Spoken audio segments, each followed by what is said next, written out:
Hello, everyone. Welcome to Leading the Band with my amazing co host, Rachel and Meg. How are you, What's girls? up? Hey, doing well. How about you? It's been a crazy morning. Let me apologize with everyone that is watching us. I'm actually in the passenger seat of a car, so I'm on my way to a pre scheduled event. And before that, I needed to record guitars for the album and my guitar players in the UK. And it was a mess. So thank you, Megan. Thank you, Rachel, to move the schedule for me. But I'm good. I'm good. It's been a good day so far. Chaos is sometimes okay. Yeah. We embrace the What? chaos Yeah. Chaos is good. So, sometimes. what has been up to you with your career this week? You want to go first? Yeah, sure. Go ahead. Okay.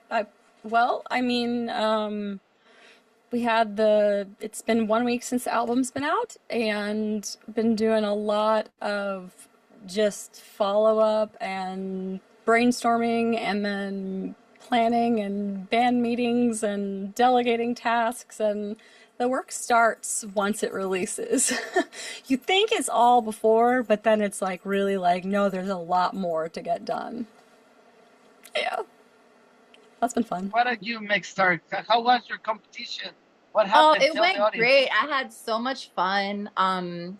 This week, Stars with Bars, she ended up winning. So that was really cool, but I put on a really good show. Like I ended up doing like a performance like with props and everything to go with my song, and everybody in the crowd loved it. I ended up getting the crowd vote. I'm sure it was because of the performance. So I was really proud to think outside the box and not just kind of like sing along to the song, like really bring a performance aspect. I am a performer. I love to perform. I think it brings songs to life when you can props or dancing or some sort of something that goes along with the words to like visualize what we're actually talking about in the song. But yeah, that was really cool. So shout out to Stars with Bars. She's a dope rapper right here from the Bay as well.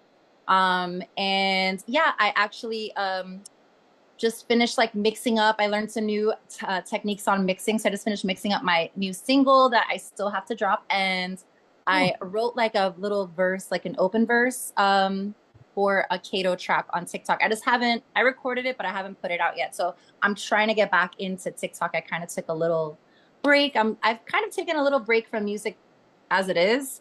I was kind of just focusing on my home life and I got a little overwhelmed. So it feels nice to get back into the swing of things. So yeah, that's where I'm at nice. right now. So, I got a question for you. We have a video, a link that we can put for our fans of that performance. I'm pretty Yeah, sure our actually, followers. Yeah. she puts it all on YouTube. So I can get you the link when we're done Yeah, we here can and put then it you in can link it. the bio. Yeah, That yeah, would be yeah. So great. you I'm can pretty see it. sure all the fans wanna see that. It was Over fun. here, and before we jump into the theme today, that is the process that Rachel and you are talking about, how we need to focus in music before releasing a single. We got a really good response when when we start telling the audience all the processes of syncing, right? Our agents, so our management team and our production team say, you know what? Why don't you guide people step by step of that thing leading the band before the steps from the idea of creating a song to actually release the song. Um, so yeah, me, I just been recording the album so far, so everything is good. I know that I got many months to go for the album. I'm doing a version of a song that is extremely complicated, and today that we brought the guy from the UK, I decided to erase the drums and the bass that we had before to start from zero. It's a really complicated song. It got seven. It's changed times 7 times.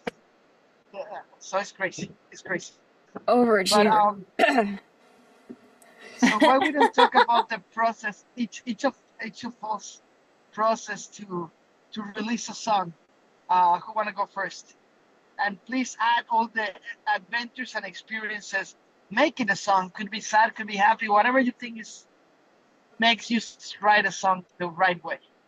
Well, you know what? I honestly haven't made an album like you two. That's crazy. One song is enough for me to like get hyper fixated on. It's so much work just doing one song, from creating the song, to finally releasing it. And then, like Rachel said, all the work that comes after, it doesn't stop at the release. You have to like keep pushing your song, but use the sounds on TikTok, use the sounds on Instagram, promote, put posts. Because if you don't put it out like that, people might forget it when the next person releases something. So yeah, it is a lot of work. But the creative process for me, like leading up to getting a single, first is like the beat selection. So if I come across a really cool beat that I like, I definitely go ahead and pick that up. And then I know that this is going to be something that's a staple in time. It's not just an open verse on TikTok that I put out and then people forget about it and I move on to the next one. This is music that's streaming. So people it needs to have playback value. So for me, like getting the beat and then where do we even find the idea of what we're going to write this song about? It's usually just a spark that comes to me in my head. So like anything, like the song Destiny that I made, that was because the producer that I got the beat from, how everything turned out, how everything came together felt like destiny to me, because I was on an app I had mentioned before. The app has since closed down, that we were creating a lot of music on. And he was one of the producers on the app. So I really vibed with his beats always. I was like, man, I love Plumpy. Shout out to Plumpy. I love his beats. They're so dope. It had like a Timbaland sound to them. They have like a Timbaland sound to them on some of them, but he also does EDM. He's like in a lot of genres. He's super talented. Drum and bass, techno, all that. But yeah, anyway, so this app closes down and like 2-3 months later, I get in my car and I listen to Sirius XM and I saw his name playing on Diplo's Revolution, Plumpy Beats. I was like, wait, Plumpy's on Diplo's Revolution right now? I was like, oh my God, this is crazy. Like I got so excited. So I did a little Instagram story and I was like, shout out to Plumpy. Do you guys remember him? And anyways, we reconnected because I just like put that post out. I wasn't doing it to reconnect or anything, but he ended up a couple of months after that being like, hey, you're really cool. I wanted to send you some beats, and he sent me some beats and that's how I ended up choosing the beat. And I just thought of all of that and I was like, that's just destiny. So I wrote the word destiny down on a paper. I got my lighting right. It was raining outside and I just went ahead and tapped into my creativity and just let it happen. Wrote it, recorded it as I wrote it. And that was the process for the song Destiny. Yeah, but that's just the creative process. Then you have to mix it, master it. You have to get a release date, promote before the release date so people are excited. Let's just stop there. I gotta go back to your creative process. You say that you set up your light. Oh yeah, lighting is mood. Mood. You create a mood to write or to record? Oh yeah, just to write. That's interesting. Especially if it's something like a single. Like I love to set a mood. Candles, light. It was raining outside, like I said, so like the sound of the rain falling just had me in this like zone. Wow. Yeah. I'm a little different like that. What about? Let's just go to the creative. Then we can go to the mix master. Let's just go to the more in depth with the creative process. Like I love the creative process. That's probably my favorite part. What about you, Rach? How you write the lyrics of a song or how you build your song? That's really funny. So I get probably like, I don't even know, a million different ideas that I write down a day. So if you go through my phone, you'll find like I have thousands of notes with like one-liners. And then I'll go back through it and be like, oh, how can I combine this? I'll just be like, well, that would be kind of a cool lyric. But like you just said that you like to kind of like set the mood. That's what I do before I record too. So I will honestly, I'll put either like, it depends on the tone of the song. If there's a little bit of anger behind it, I'll put like all red on my LED lights and then have it really lowly lit. Also when I'm trying to like, if I'm really struggling, this might sound weird, I'll play the track like on loop and then I'll just lay on my back and I'll just sing random words. And you write them? I always, yep, I have a lyric notebook and it's so funny because I planned out like a timeline of the whole album. I'm like, this is the first part because it's a concept album. It's like, this is how the story starts and it's got to end this way and everything has to tie back in together. So lyrically, like I would make sure that I would repeat themes, only it would change slightly. So Yeah, so like if I want to be like if it's a really sad song or something, I'll do like blue, like dark blue in here. I Wow. don't know. It does though help. And Yeah. I don't know, there's a something versus like standing versus sitting when recording too. I don't know if you find a difference in that. If I'm like if it's a high energy song and I want to put a lot of emotion into it, I will stand and usually have a stool and then put my because it's a technique that my vocal coach told me, but I'll put like a foot up on a stool, right? And that helps me to feel like I am pulling from lower in my diaphragm. If I'm gonna be like belting, she's like tree trunk legs. I'm like, what? She goes, just put your foot up on a stool. Trust me. It's like, okay. She's like, imagine your diaphragm goes all the way down your legs. So I was like, hey, I don't know why it helped me. Or I gotta sometimes when I try have to that. hold a note out, I do this, and I'm like, okay, okay. Mentally, it just does something that has nothing to do with songwriting. That's weird, girls. Seriously, I love you both. That's weird shit. Let me tell No, you my process try to it. write a song. Let Don't me knock. tell you a process to write a song. My first single actually went to the radio in Mexico. My first song. I was watching a soccer game where from nowhere, the line, "Give me the chance to take you to heaven" came into my mind, and I just went a piece of paper and write the whole. What I do is I write the verse, or the chorus actually, and then the verse, and then I just leave it there. Probably it's gonna stay there to I finish what I'm doing, and then to be honest with you, I just sit down and I'm really good with the metric of words because I like when the songs actually rhyme. I'm like a psycho Hmm. for the words rhyming. So I Me just too. separate the metrics of the song, right? Like hello, I put hell slash oh, right? Because the melody is gonna be like that. And then I let the song guide me just in melody in my head, right? And I push to create a mental note how to make a difference between the chorus and the verse, right? Not just in melody, but in harmony. So I Hmm. write everything there. And if you see my notes, I don't even go to the phone. It's like my notes are mean. Like I write the line and then I put B flat. That's gonna give me an idea that at the end, when I'm doing actually the song, I need to finish in B flat. I don't. I write the ending, and that's what I keep taking the changes in the songs and the progression. So I don't write the beginning. When that is done, then I go and record in the most simple way. I gotta be honest, the song, one of the most sensitive song on my past album, the Year One with Again and Forever. It was Somewhere Out There. That is a song about hope after devastation and whatever. Gotta be honest, I wrote that one in the bathroom. And then I recorded in the car, like the demo, and I was uh every time I look around, I feel the blah blah blah, right? And I saw the note that it was in that case was a C minor. Now I'm alone, right? And I recorded like that.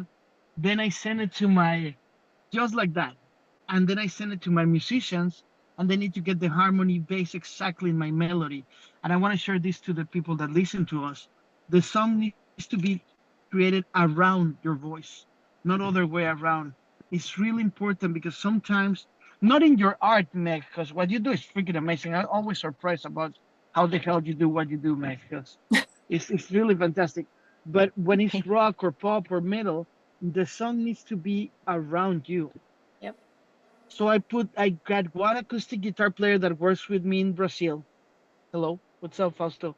So he plays the notes exactly to my melody. He send it back. Then now I have the melody correct, and then I go and I write with drums. The whole thing gonna be with the drums starting. Why? Because of the beat. You need to feel, right? But I don't set the mood. I don't do anything. I can make a song right now and I don't need to get the mood, but I guess that's why your guys are better than me. So Well, I don't always set the mood when I'm writing, but when I want to like create something that's like, I'm like, okay, let me tune in, let me zone in. Sure, I set the mood, whether it's the lighting or just like peace and quiet. But I've written songs and I do this all the time. Like you guys are saying, just words will pop into your head and I'll write that word down. You know what I mean? Or that yeah, phrase down somewhere. And then I'll just like continue about my day, or I'll put the song on while I'm cooking dinner. I'll loop the track, and I kind of just yeah. write it as I'm like frying something or cooking something. You know what I mean? Like I could do that too.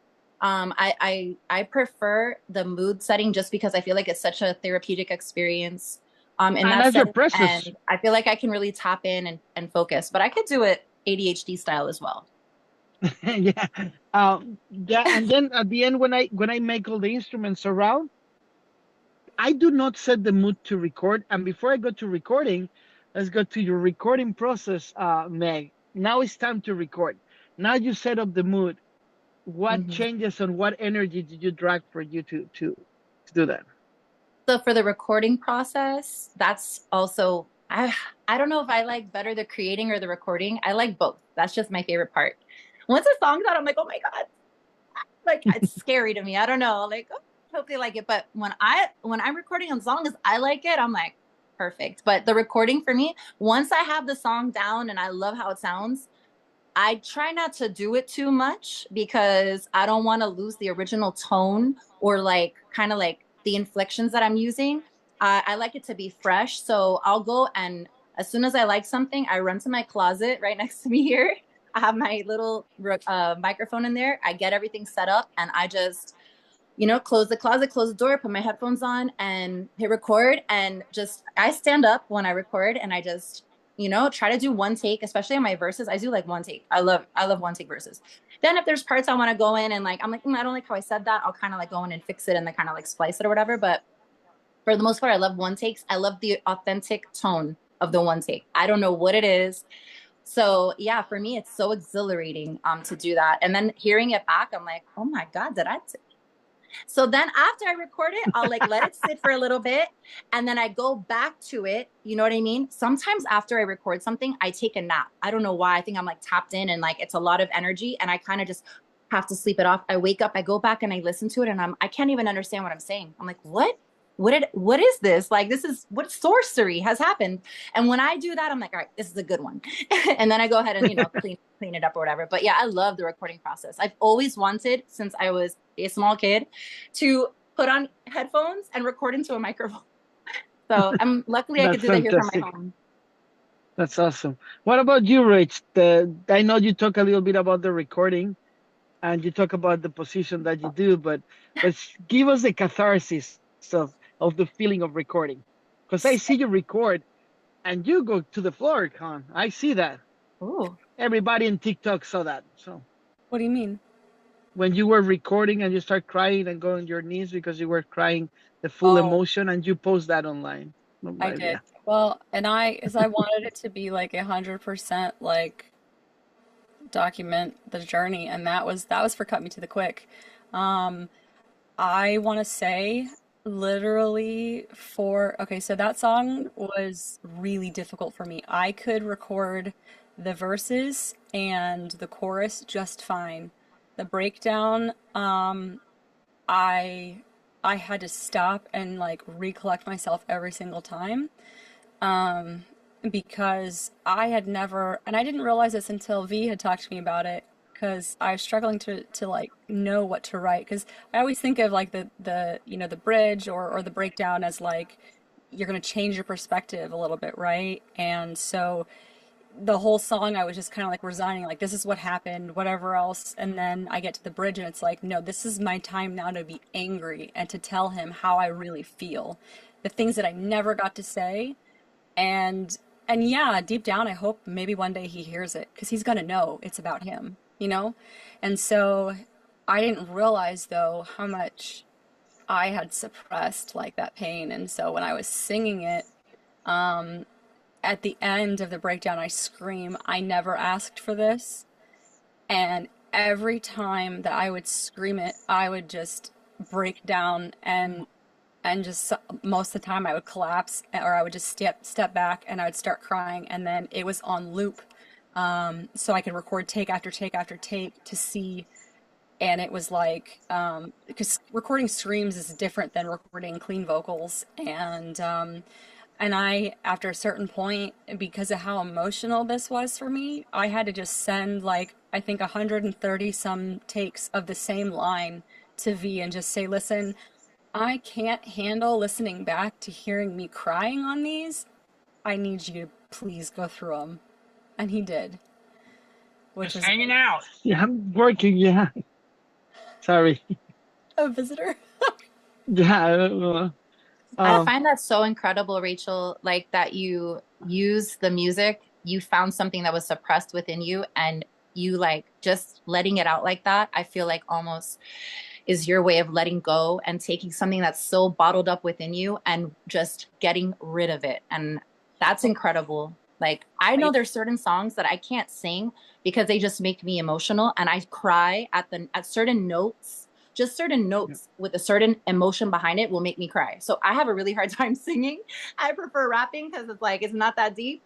It could be, but it's not for me. But that's really amazing that, like yeah, thank you're you for really sharing using that. this music to like you're gonna touch a lot of people that can relate to your story. I wanna share a story with you guys. I was doing around, I think, my sixth album. This is the song that was uh Grammy nominated. This one, the song wasn't supposed to be in the album. We already finished the piano, and I shared the last time that how the song appeared. And I was just going through a breakup, a really important breakup in my life because I was really young. So the younger you are, the breakup hits the most. And I was suffering a lot because this woman that now she's my friend, and we're good, right? She was really cold, and us as artists, we like the emotions. You like to hear the I love you, the holding hands, and she was cold as ice, right? And when we broke up, she was like, okay. Then she confessed that she suffered a lot, the breakup, but she didn't know how to express her emotions. So probably 3 months later, I'm in the studio trying to record, and with that producer, he did what you did, Megan. He turned the lights off, put candles, and I'm singing these dramatic songs that is in Spanish, but the translation says that I'm frightened. I'm extremely scared because I'm talking to you over the phone and you're letting me know that you fall in love with somebody else. And I want to go crazy and I want to tell you to come back to me, that I need you, that I want you back. And you just tell me, I just called to say goodbye forever because he doesn't want me to talk to you anymore. And it was heavy, right? So me being virus box, I don't care about anything. I'm eating a Twinkie, drinking milk, fans over there, and the producer Ricardo Arteaga and Agustin Arteaga say, everybody out because you are not delivering. Because I actually sing here, and that song I'm singing it really deep. He told me you're gonna concentrate, and I was in the first line, and he stopped, but he came to the booth and go in my ear and told me, you know that right now he's making love with somebody else, right? That's all it He took. told me a little more rough than that, but he said, you know that she's making love to somebody else right now. You're here being cool and relaxed, and she's in somebody else's arms. And he Yeah. was really explicit, but I'm not gonna say that. This right now instead of you. He left, and if you really pay attention to that song, I'm crying the whole song. So actually that helped because my nasals were blocked because the air weren't going there. So I'm thinking really deep. And when I do the like the climax of the song, you can hear that I'm crying if you pay attention to it. So I understand that process of the catharsis that needs to exist between the lyric and the performance for an album.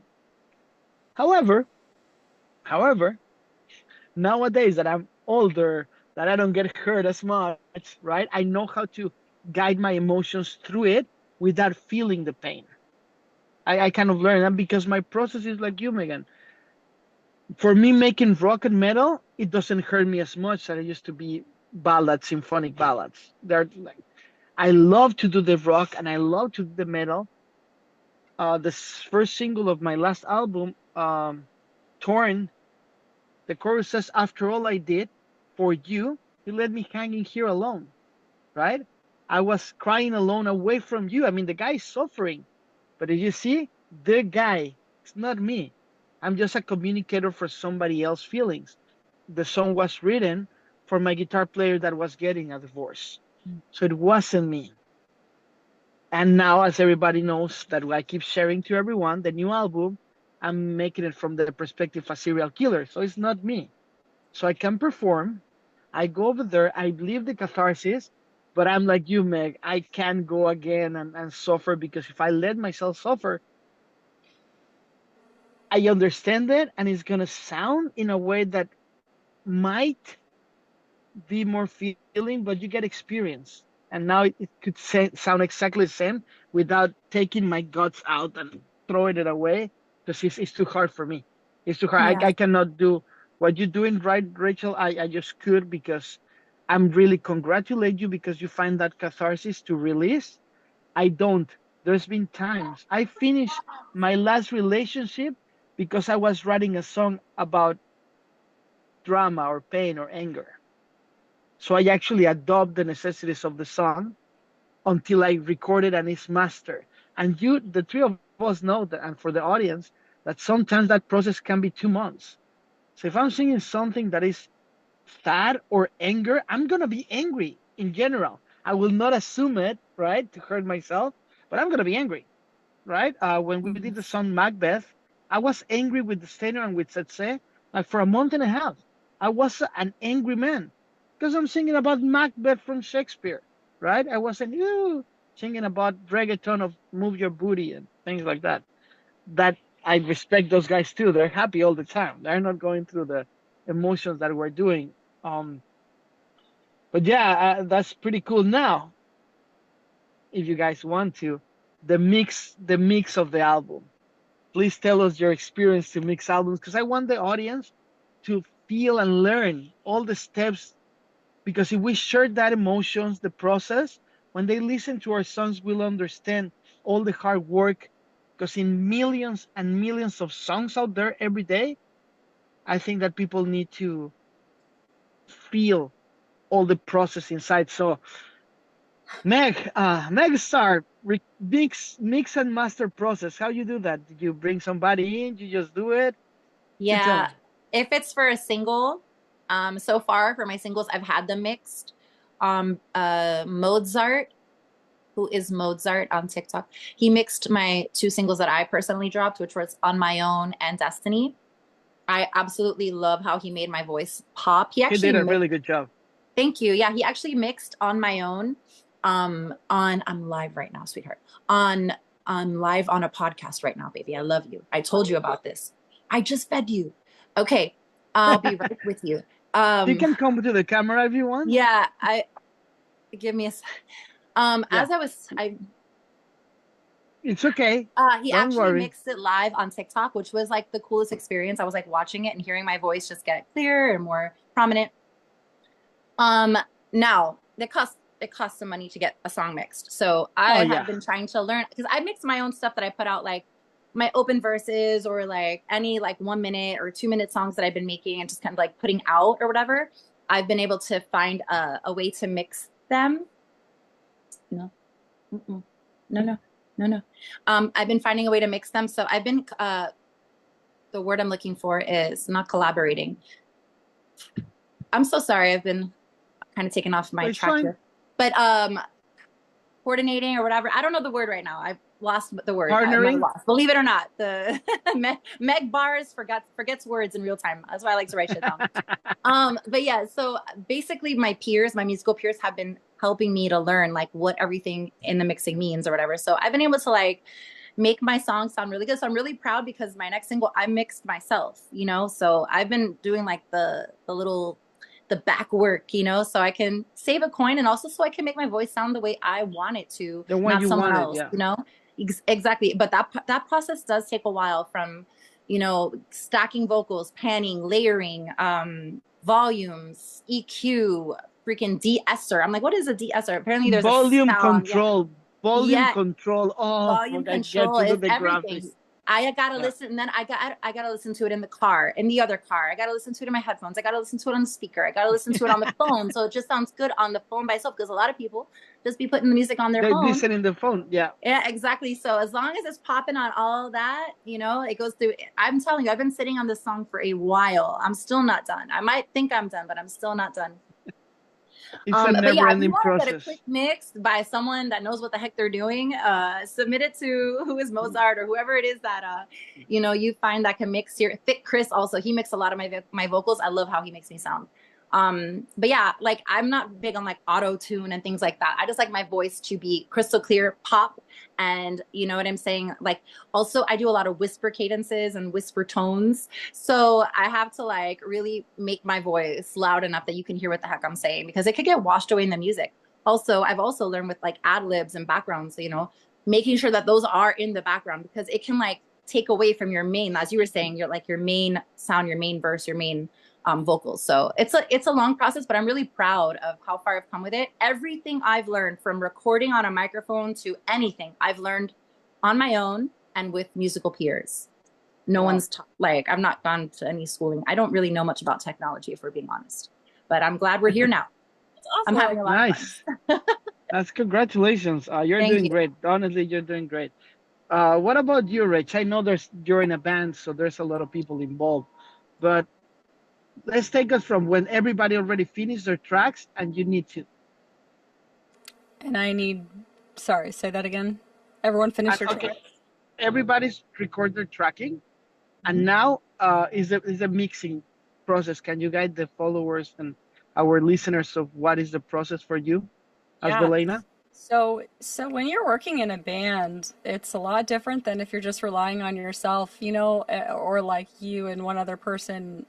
It's You have to wait for everyone to be done, and then everyone has to send their stems, which are, each audio track separately. Can you explain what stems are, please, for the Yeah, audience? yeah. So stems, like, say that you record drums, right? Each stem is an audio file, and they would be separated. So you would have like your kick drum on one stem, you would have your hi-hat on another, your top of your snare, and then the bottom of the snare on separate tracks as well, along with like, your main vocal take and your doubles and harmonies. They're all going to be on a separate track. And so the important thing too is, and this is something I had no clue what I was doing when I first started, was to get the whole song and all of the files to start at the same spot. So then when you send it to the mix engineer, They they just put it pull together. it into the session. And that is something that's huge, because sometimes if you don't set that up right, they're like, where does this part come in? Where it's supposed to go, because they don't understand the song like that. Exactly. So sometimes I work, I have a production and media company too, with V, who's in the band. And we're gonna put the links over here. Whatever one need a mix, master, produce, you can always go to Rachel. We've done everything, like literally everything, from pop to country to hip hop, R&B, rap, everything. That's Literally. amazing. Even what is it called? Like please help me with this. What is the genre called? I It's don't like know. kind of island, but like Afrobeats. yes, thank you. We even Thank did you. That's our beat girl over there. thank you. I was like, I don't know. Yeah, we've done a ton of crazy stuff, but it's been a lot of fun. And so generally speaking though, V, and he did so great. So I'll just say this for the process for the album that just released. And this can get tricky, but we were splitting up the mixing. We went through 8 mixes of Cut Me to the Quick, and each time it would be like, no, no, not rap. And that's something important to share to our listeners. Usually, a mix gonna be reviewed at least 3 times, and it could go to 20 times or more, because every little detail They need to Yes. bounce it again. Let me explain what bounce it is. They open the session and let's see that we listen a little hi-hat out of point. Well, they need to fix that hi-hat and then bounce it again. So you got a new version. So please keep ordering your iCloud because trust me, if you put replace, you will be messing it up. So just put a number after. Trust me, I say this because sometimes it's like, what version are we talking about? And if you don't know, there's so many people involved in an album that is crazy. But go ahead, Rachel. Sorry, I interrupt you. No, you're good. And I think that that's going to bring me to the point of depending on what genre you are and what sound you're looking for, you need to make sure that that is what that mix engineer, because they could be one of the best engineers in their field, right? But they don't specialize in your Mm. genre.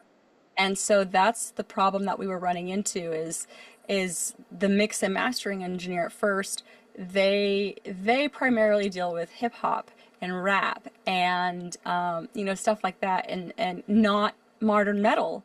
And modern metal has this totally different sound because in their minds they're thinking of metal from like early 2000s, maybe 90s, which is very a lot of distortion, but modern metal is more clean, I would say, on like the lead guitars unless it's a very specific sound. Just a lot cleaner than like grunge would be, or yeah. Anyways, so after going through that, and it was painful because I always feel so bad, and I'm like, You just use the word painful to yeah, make an album? There you yeah. go. Well, no, that this process, it was learning, and I learned my lesson, and I was like, okay, um, you just have to be honest. You just have to be honest and get over it. I have a hard time being like, I don't really like it. Really? I That's funny. do. I do. Because I don't want to hurt anyone's feelings. So that's my personal problem I'm working on. Because I'm just too kind to people. But I'm like, yeah, it's not quite what I was going for. But great try. So Oh, I'm an asshole. see, I'm an but asshole. all right. Like so hard. All right. I Anyway, feel honored. so I sent that. We went through the 8 mixes, and then we were like, you know what? You know what? How about this? Let us do the instrumental mix. And since you're really great at doing vocals, you can do my vocals. And we did. And we were like, okay, finally. Finally, we got to like an agreement point. And then the master came back and was like, okay, not too much different. It was just, a lot louder, which, yeah. Anyways, just glued it. And we were like, all right. Then we were finally happy. And that was because that is that's one of these specialties is rock metal, and he does excellent at that. But yeah, it was just that's why I think that really really matters a lot. Is that one, you can have open communication with the engineer and not be a pansy like me. And that's why V and I work so well together, is I can just tell him honestly and he can tell me honestly because he knows how I communicate. We're both overthinkers. So when he doesn't like something or he needs me to retake something, he's like, that was a valid take, but I need you to re-record this part. Like, okay. That's a nice way of putting it, though, honestly. I feel like that's like, He knows how I am though. Like, yeah, you can't, because it might hurt someone's feelings. Like, if I you're was a little really too trying, harsh. like, can you just re-record? It's a job. Sucked. Like, yeah. It's a job. I understand. Honestly, I feel like what we're talking about, like with the consensus here, is that like the writing and creating and recording process is so much fun, but getting the mix right is like she said, it's like the hard So work. It's like it's scary. It's intimidating. It takes a long time. It takes a fresh set of yeah. ears. Let it rest. You have all these different mixes. You got to see which one sounds right. What's too loud? What's going on here? Like I'll submit it to my friends. I'm like, hey, can you guys? I have 2 girlfriends, Sessa and Gure. Shout out to them. And they're the ones that are kind of teaching me how to mix. And they're like, okay, it sounds really good, but you could do this here, you could do that there. And I love that format of how they place it because it makes me inspired to want to fix it. It doesn't make me feel like I've done something wrong or like fucked up. Oh, can we curse on here? Yeah. Sorry, Yes. messed up. No, fucked up. That's fine. So let me share something. Two things that I want to share with the audience. First, let me try to explain you the difference between mix and master. Mix, what it does is put all the elements of the song together under one track in a stereo. And master is a general equalization that will allow the track to sound the same in different devices. I hope I explained it correct. I I hope love so. that. Yeah. Now, that being said, it's two different engineers, guys. If you guys are doing an album or a single, one engineer mix and another one master, or you need to have at least a week of um, time to rest your ears if you're gonna be the same guy. Now, let me tell you, I got a little problem, Meg and Rachel. Maybe you're more aware of this. I never think small. I've been working with record labels and Grammy Award winners all my life, but it wasn't my money, it was the record label money. But when it was my time to make an album, I'm paying myself. This is where the problem comes with me. I got recorded around 78 songs in my life. From those 78, one it was mixed and mastered by me, and mixed, recorded, and mastered, but not mixed, recorded, and mixed by me. And sadly, that's been my most expensive song ever. I don't know where to stop. If I got a girlfriend, now I'm going to get married. If I want to get married, then I want a house. If I want a house, then I want a yacht. It's crazy, my life. It's always been like that. For people to know a song, if you pay for everything, can go from $200 to $5,000 a song, depending of the elements, of course, and the people involved and their experience and their knowledge about everything. So this specific song is COVID, all right? And I'm like, okay, I've seen so many times how people mix and master. I knew I went to school for that. I supposed to know how to do it. So I download Pro Tools, right? And I sit down. I say, I'm just gonna make a cover, an acoustic song. Supposed to be a guitar and my voice.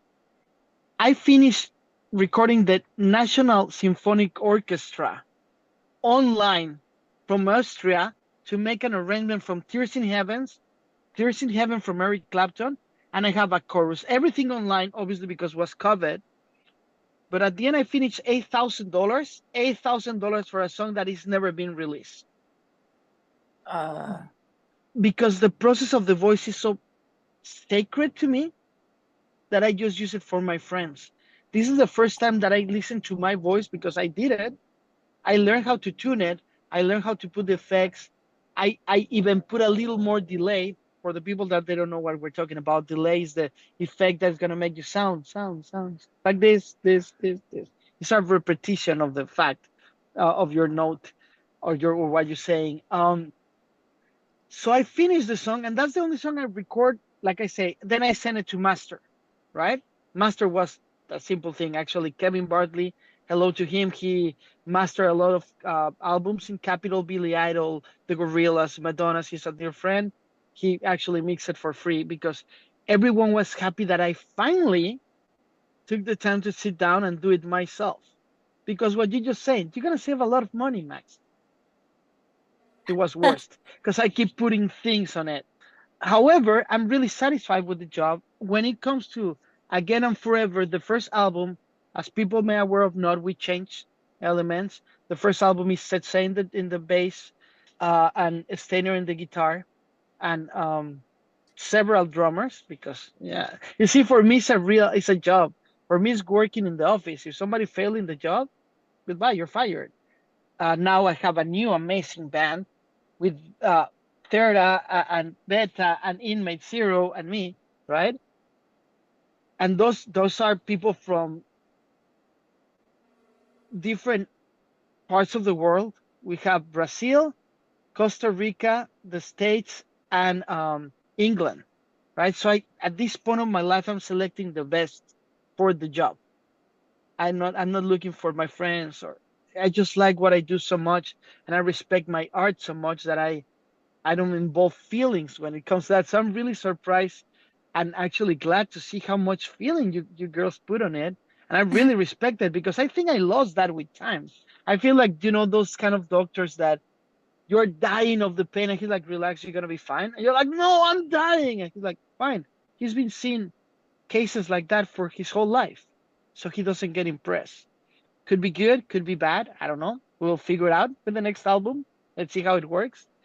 But usually my process of mixing in the first album, after Steiner and Steiner used to do everything for the band.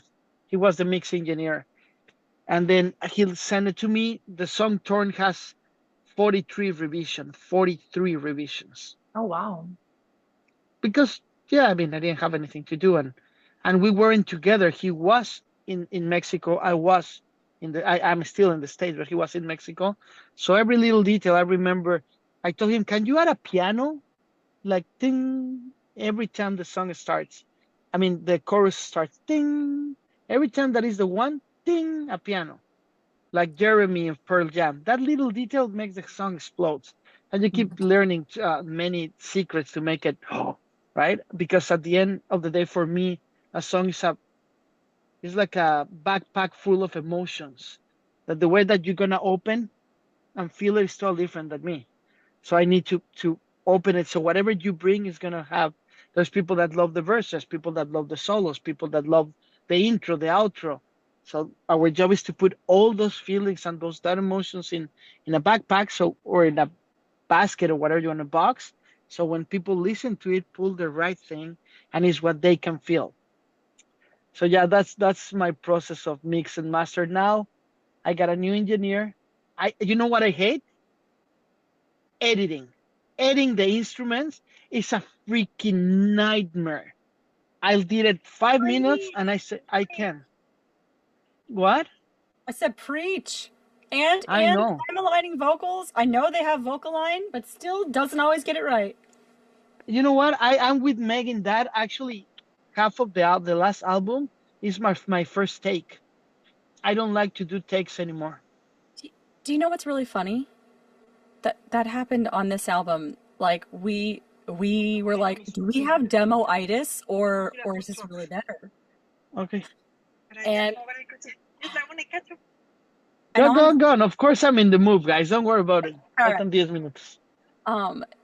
Because it was, I had the opportunity to fly out a record on a unbelievably expensive microphone. Now, did I keep any of those recordings? No, because I sounded like I was on my deathbed because I got sick the week that I was traveling out there. And of course that would happen, right? Of course. Oh, man. The best part about it, though, was the experience. And then it showed me that I do so much better when I have someone to push me and be like, they listen to the take, right? And then they're like, you know, that was all right, but these lyrics, they're like, these lyrics are keep going. Lyrics are really deep and heavy, and they're like, and I don't feel it. They're not convincing me. And so I'm like, oh. So they'd be like, so, you know, you're at 70%. Give me 90. And so I'd be like, all right, challenge accepted. Like, if you don't know this about me, I'm very competitive. So that's what it takes for me to have it pulled out. And then I didn't know, but I was so sick. It was like we couldn't keep those takes. But it was that experience that showed me I was capable of more than I thought. And so that's another thing I'll say is, like, I record at home now, but now I know to push myself. Mm. I'm gonna put a link here. I haven't released that, but I'm gonna release it because of you guys inspired me to do. The last time that I recorded the Paramount Studios, I mean, that place is the shit. So I mean, that place is $750 an hour plus $250 an hour for the engineer. You need to book it at least 8 hours, right? So Mr. Rockstar, I went over there, and it looks amazing, but I did shit because I wasn't surrounded with the place looks amazing, but I couldn't deliver what I wanted to because nobody was pushing me, Rachel. Nobody was pushing me. I've never recorded in a studio, like an actual studio. Challenge accepted, Meg. It was pretty Challenge cool. accepted. it was pretty cool because there was like I had the headphones and then the mic was in front of me and I had like my lyrics right here and then I saw the TV screen where they were recording on and then they had the talkback microphones and they would just stop the song and this is what they did to me sometimes. They'd be like, I'm just gonna play this back so you can hear it. So they would play it back and I'd be like, let's redo that. You know what? I was recording there a version of one from YouTube, Mhm. right? So, but I was trying to do trip hop because a producer told me to. So I make the arrangement in trip hop, and I record many songs like that. Actually, somewhere around the streaming services is Somebody to Love from Queen on trip hop, right? Like I'm singing it, and it's pretty cool. It's pretty cool the arrangement. But then I decided to go to rock. But so all those tracks are there, but I never worked them. Probably, Megan, I need to send you those beats so you can destroy them and do.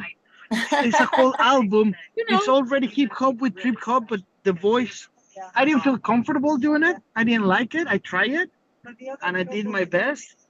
But I should send you that now that I think about it. Maybe you can make it proud. I mean, Because I I suck at definitely, that. I love to create my own lyrics and stuff though. So, that's I know. if someone were to like send me, oh, sing this or rap this, like I don't know. It's I have to really like feel it to like Yeah.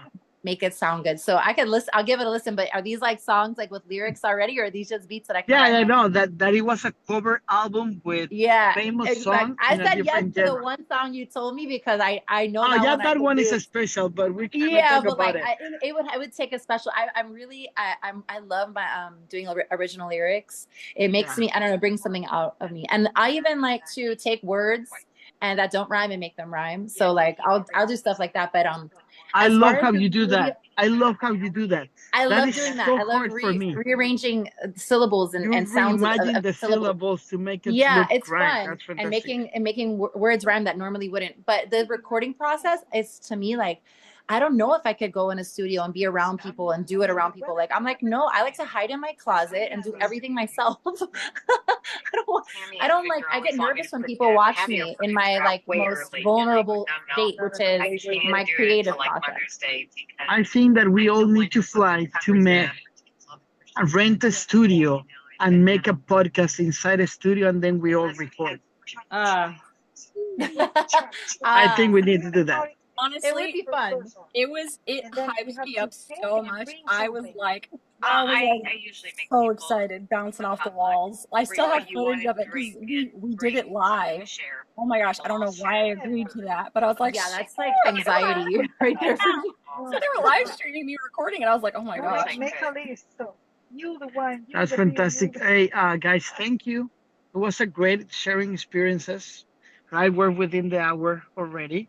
But before we go, I wanna just remember everyone to subscribe, like, share, listen to Megastar, listen to Rachel, her band Valena. Please, I just released a single called Maybe You Know It from John Lennon, Phil Spector, and Yoko Ono called Imagine, but I reimagined it totally and I got a 6-second voice, improvising with me that is sustainer, our all guitar player. So it's something interesting to listen to. So it's Imagine, Reimagine. But an amazing podcast as always, sharing experiences about what is leading up the band and getting to the stardom. I love you, Megstar. I love you, Rachel. Thank you so much. Stay cool. You guys are the best. And see you next week. All right, love you. Peace out. Peace out. Bye.